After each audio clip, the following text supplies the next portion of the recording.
Trembaba, para quem não leu as nossas páginas amarelas com você meses atrás, queria que você dissesse para a gente o que é ser um guru.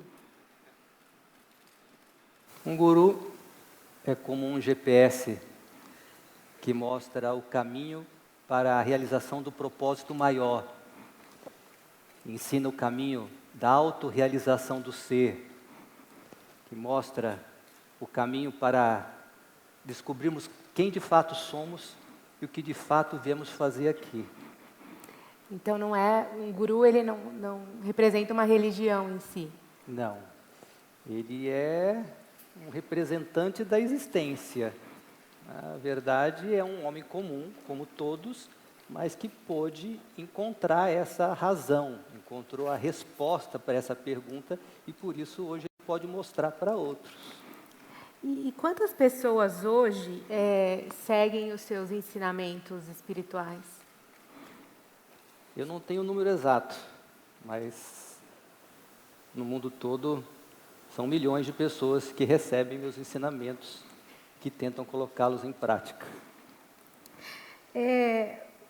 Já tem alguns anos que você vem se engajando, e eu falo você porque a gente combinou lá atrás que eu não ia falar senhor, eu ia falar você, porque ele prefere assim. Já tem algum tempo que você vem se engajando nessa questão de promover o autoconhecimento entre crianças e jovens. Por que você acha que esse assunto tem que ser tratado na infância? Porque é na infância, especialmente de 0 a 7 anos, que a base da personalidade é criada.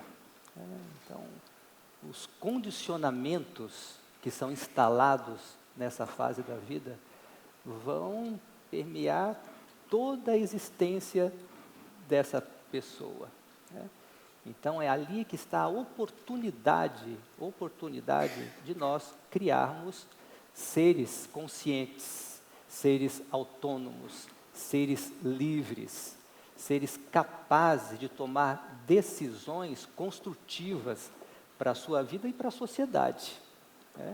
Então, hoje em dia, infelizmente, nós estamos tomando consciência de alguns erros nesse processo de educação das nossas crianças. E esse erro está bem mostrado nos sintomas que estamos experienciando hoje, nessa crise tão profunda, na depressão, na ansiedade, na falta de referências, e essa crise ética tão profunda. Então, isso tudo foi por conta de condicionamentos que foram instalados na infância, em casa e na escola. E quais seriam esses condicionamentos, na sua opinião?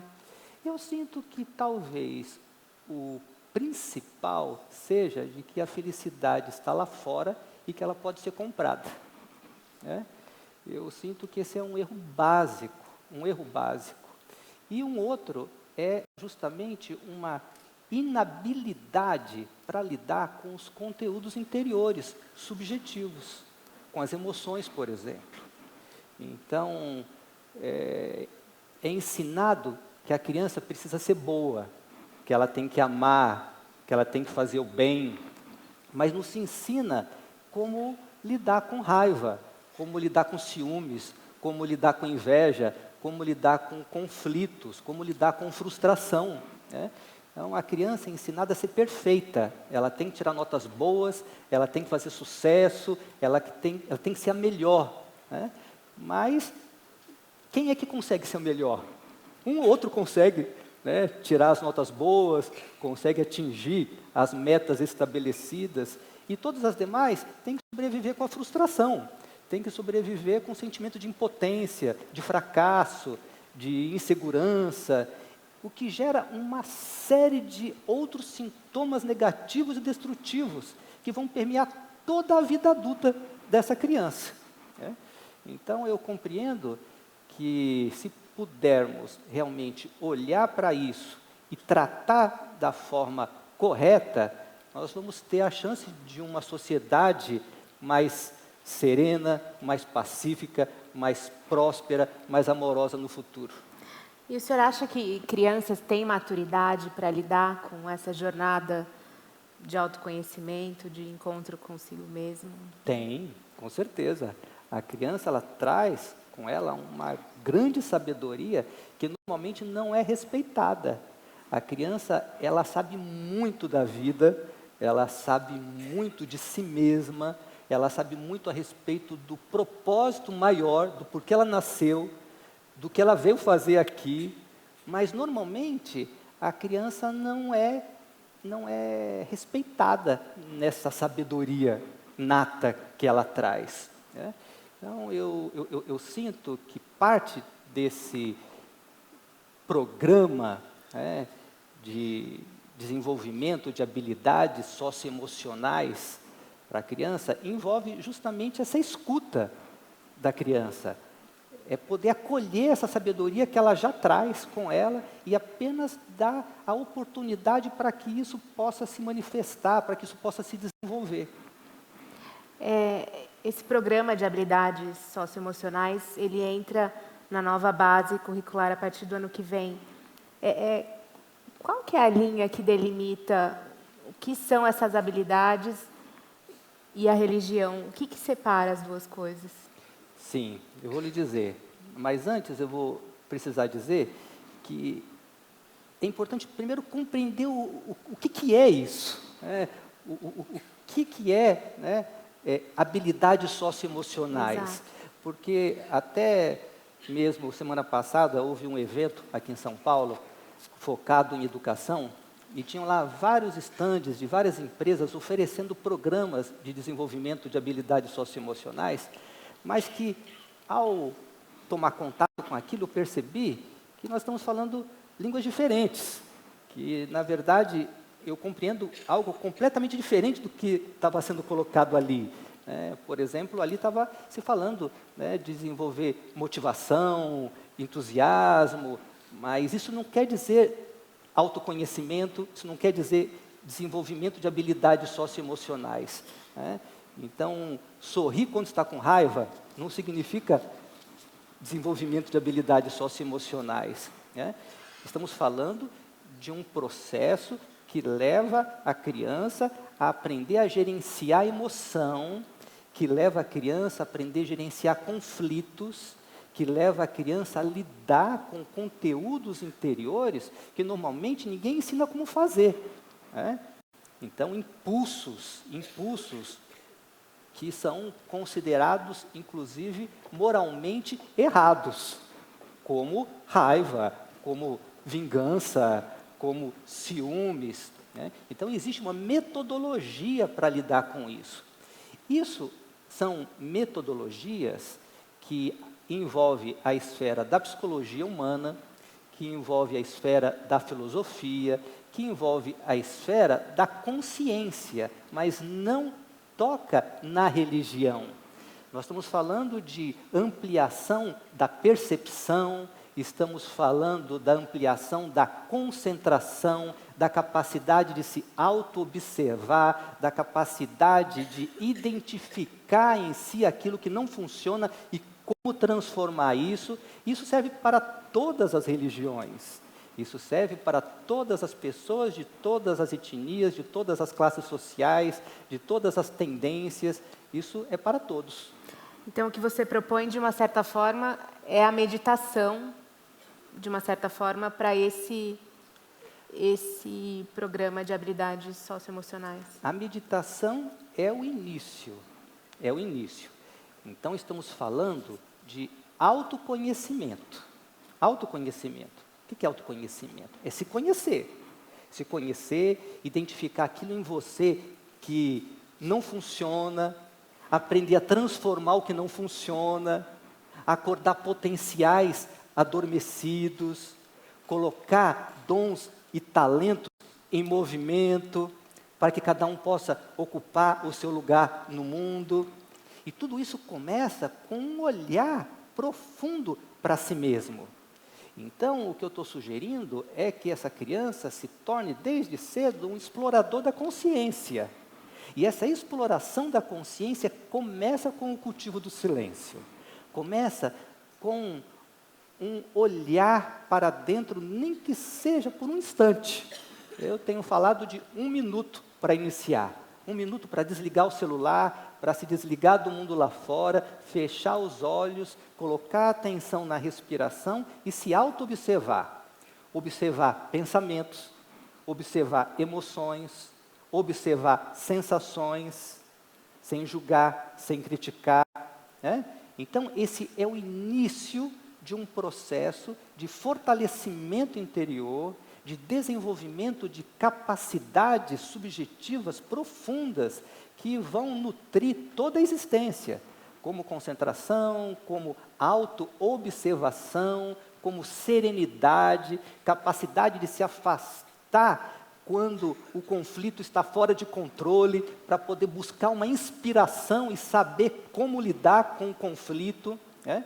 Então, eu diria que o cultivo do silêncio, que é a base para a meditação, é apenas o primeiro passo, é o início. Mas existe toda uma metodologia, uma série de tecnologia psicológica e até, por que não dizer, espiritual e não religiosa, que leva a esse processo de autoinvestigação e autoconhecimento, né? Então, temos falado muito sobre valores humanos, por exemplo. Então, tem uma série de ferramentas para desenvolver valores, como honestidade, como autorresponsabilidade, gentileza, que são valores absolutamente fundamentais e necessários para a criação de uma cultura de paz e prosperidade. O seu movimento, Awaken Love, tem alguns projetos justamente de desenvolvimento de habilidades socioemocionais em algumas cidades, em escolas, no caso de algumas cidades. Há resultados que você possa contar para a gente, atingidos ao longo desses últimos anos? Sim. Mais do que projetos, temos um programa, chama Programa Florescendo, que visa justamente levar o autoconhecimento para as crianças do ensino fundamental, né? E temos validado isso ao longo de alguns anos, em diferentes escolas de diferentes cidades, e temos resultados incríveis, depoimentos das crianças, dos educadores, dos pais, né, das pessoas que dão o suporte na escola, desde o porteiro, do merendeiro, todos que estão envolvidos com o projeto, né, ou com o programa, né, melhor dizendo. Tem alguma situação específica que Tem, você por exemplo, citar? uma que eu me lembro de uma escola em Fortaleza, agora não me lembro o nome da escola, mas depois eu posso passar isso. Uma criança que trazia conflitos constantes por se sentir inadequada, por se sentir não pertencendo, e por conta disso tinha um recolhimento e ao mesmo tempo uma revolta, né? E depois desse programa, depois de um tempo, ela começou a se sociabilizar, ela começou a se aproximar dos demais, a conversar e expressar tanta beleza, tanta doçura, tanta comunicação, que deixou todos atônitos e achando aquilo absolutamente incrível, né? Outro feedback que eu considero incrível é o gosto pelo silêncio, né? Porque normalmente a criança gosta de fazer algazarra, gosta de pular, brincar e falar, mas ali pudemos ver, pudemos sentir, né, que as crianças começaram a sentir o sabor doce do silêncio.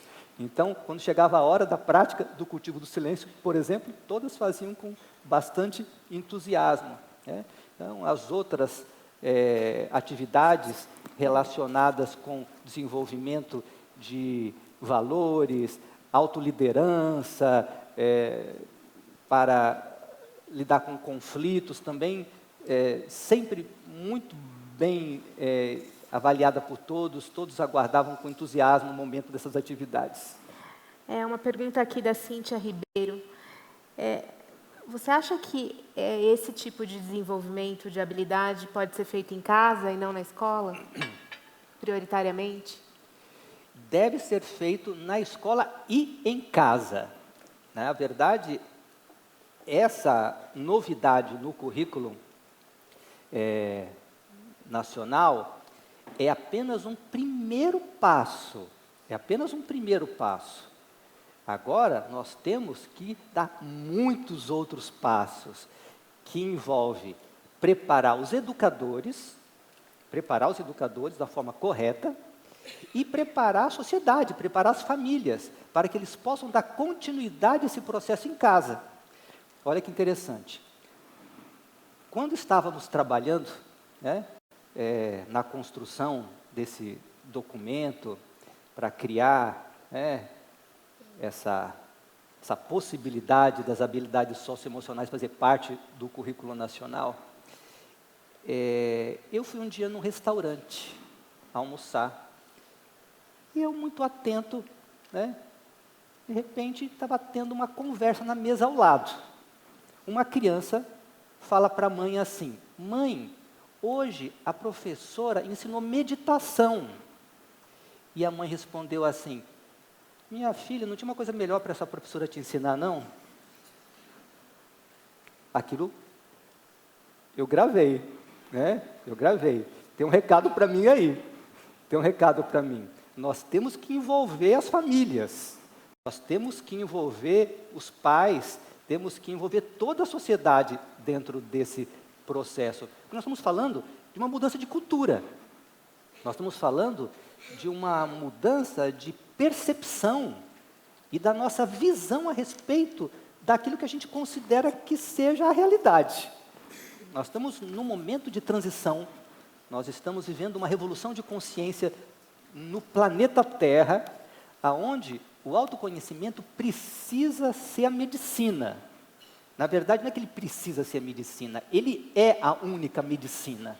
Nesse aspecto, você acha que as religiões falharam em promover o autoconhecimento, tanto nas crianças jovens, como nos próprios adultos? Eu sinto que todas as transmissões espirituais que se manifestaram na Terra até hoje, elas não tocaram no assunto de como lidar com a sombra humana. Ninguém até hoje tocou nesse ponto. Todas as transmissões espirituais, religiosas ou não, têm focado no bem, têm focado em amar, têm focado em ser uma pessoa boa. Mas o que fazer com a maldade? O que fazer com a maldade? O que fazer com a maldade? Então, as pessoas têm suprimido a maldade, têm escondido sentimentos negativos que em algum momento acabam vindo para a superfície a revelia da vontade consciente, o que faz a pessoa se sentir culpada, o que faz a pessoa se sentir bem pior do que ela já estaria, o que cria um círculo vicioso de sadomasoquismo. E eu sinto que nós estamos tentando, através dessa medida, romper com esse círculo vicioso de sadomasoquismo. Como lidar com a maldade, você me pergunta? Primeiro, olhando de frente para ela, não é fugindo dela. Não é fingindo que ela não existe, é olhando, aprendendo a não temer esse mal e compreendendo que eles são apenas esse mal, eu falo no plural, porque se manifesta de diferentes maneiras dentro de nós, são mecanismos de defesa que surgiram, que criamos em algum momento para nos defender de choques de humilhação, de desrespeito, de desamparo, de abandono, choques de desamor. E daí que nós, para sobrevivermos, tivemos que criar tais mecanismos de defesa que consideramos hoje como mal, que é ódio, que é medo, que é orgulho, soberba, vaidade, vingança, etc, etc e etc. Uma pergunta do João Vitor. Como capacitar os professores para poder desenvolver isso com os alunos na escola a partir do ano que vem? Essa é uma excelente pergunta, E eu considero que esse seja mesmo o nosso grande desafio, porque nós não podemos simplesmente aceitar qualquer coisa. Nós temos que olhar para isso com seriedade, com profundidade, eu sei que tem muita gente habilitada, muita gente capaz, são muitos nesse Brasil focando no assunto, eu estou fazendo a minha parte, eu estou dando a minha contribuição. Então, a minha contribuição é um programa que estamos tentando atender aí, a partir de 2019, 1 milhão de educadores através da internet. É um programa à distância, online, né, onde nós vamos dar os princípios básicos desse processo e depois, claro, vamos poder também atender presencialmente aqueles que quiserem se aprofundar e etc. Né? Tomando o cuidado para não superficializar esse processo. Então, por exemplo, nós estamos falando de honestidade. O que é honestidade? Então, algumas pessoas não sabem bem o que é honestidade.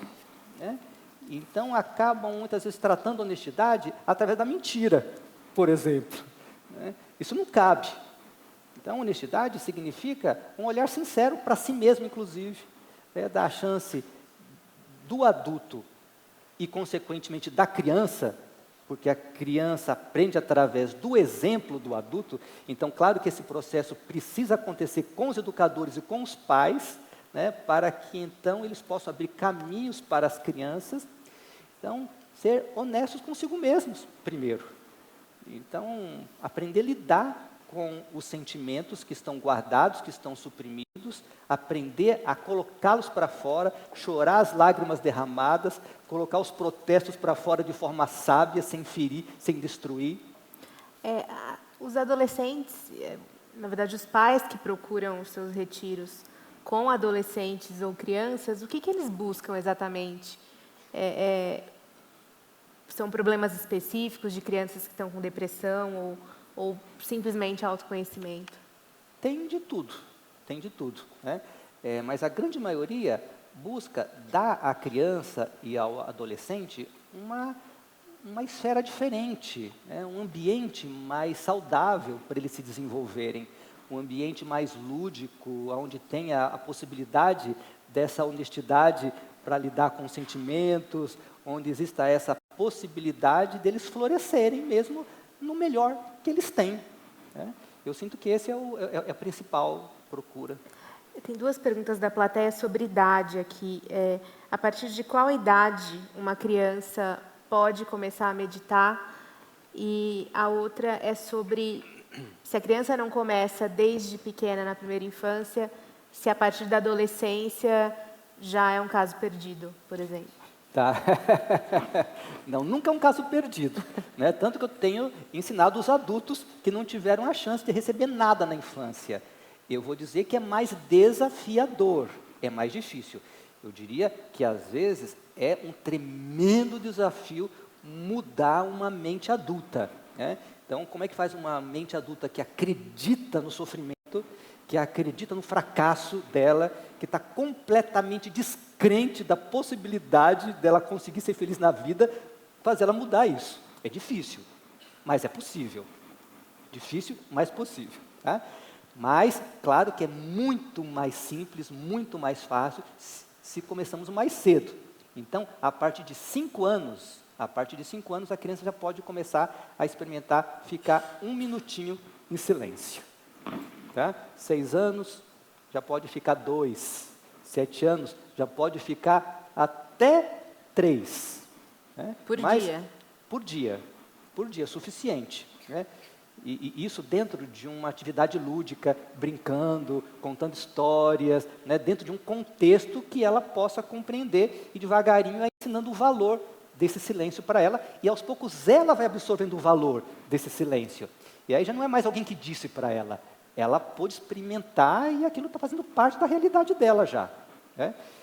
E se ela não teve a chance de receber isso nessa primeira infância, que vai até os 7 anos, claro, depois, com certeza, na adolescência, é uma outra oportunidade, um pouco mais difícil, porque os adolescentes que não tiveram essa chance na infância, eles estão hoje no outro mundo, eles estão querendo outras coisas, e às vezes não é tão fácil furar, né, essa bolha que foi criada, especialmente por conta da internet, por conta, né, das motivações que chegam nas redes sociais, especialmente mostrando o que é bom, onde está a felicidade, né, o que é que realmente faz sucesso, né?